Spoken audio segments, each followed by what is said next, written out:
राधा राधा राधा राधा राधा राधा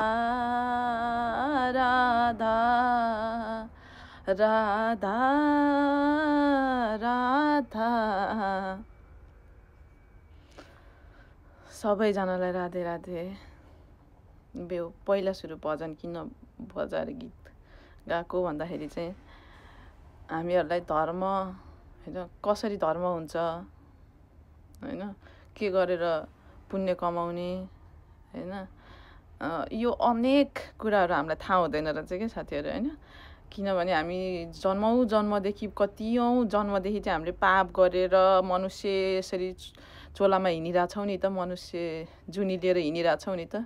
यो भने पनि एउटा पापको फलले नै यसरी मनुष्य जीवन पाइरहेको हो नि त होइन। नत्र हाम्रो देवलोकमा जन्म हुन्थ्यो होला, हाम्रो स्वर्गलोकमा जन्म हुन्थ्यो होला हामीले धर्म गरे भए, राम्रो कर्म गरे भए होइन। अनि हामीले चाहिँ अब सन्तहरूज्यूको कुरा सुन्नुपर्ने रहेछ धर्मको मार्गमा हिँड्नको लागि होइन। बिहान बेलुका सधैँ पूजापाठ गरेर मनमा चाहिँ भगवानको स्मरण भइरहेको छैन होइन। दिनभरि चाहिँ भगवानको स्मरणै हुँदैन, बिहान बेलुका पूजापाठ गऱ्यो सक्यो, म धर्म गरिरहेको छु होइन। धेरैजनाको मनसाय त यस्तै हुन्छ होइन। अब यसमा चाहिँ विरोध पार्टतिर चाहिँ नहेर्नुहोस् कि मैले त्यो विरोध गर्न खोजेको होइन होइन। त्यो पनि एउटा चाहिँ अब भयो होइन, एउटा कर्म भयो भनौँ न, एउटा पूजापाठ गर्ने स्वच्छ भन्ने हो। तर भगवानले के भन्नुहुन्छ भन्दाखेरि चाहिँ, अथवा हाम्रो गुरुदेवहरूले सन्तहरूले चाहिँ के भन्नुहुन्छ भन्दाखेरि चाहिँ स्मरण गरिरह, अनन्य स्मरण गरिरह, भगवानको नाम जप गरिरह।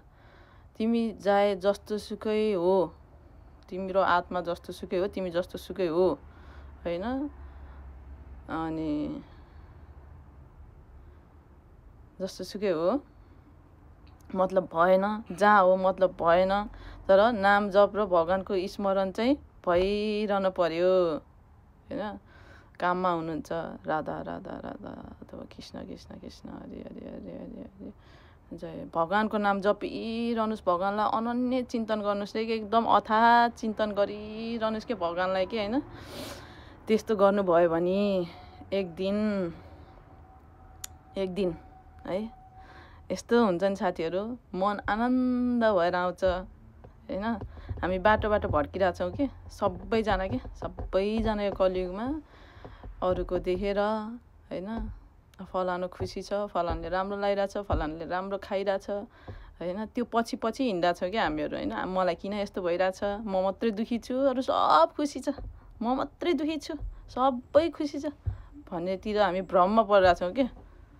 कलियुगमा सबै मान्छे दुखी छ। मानिसको चोला भनेकै दुःख सुख पाउनको लागि यो पृथ्वीमा जन्म भएको हो।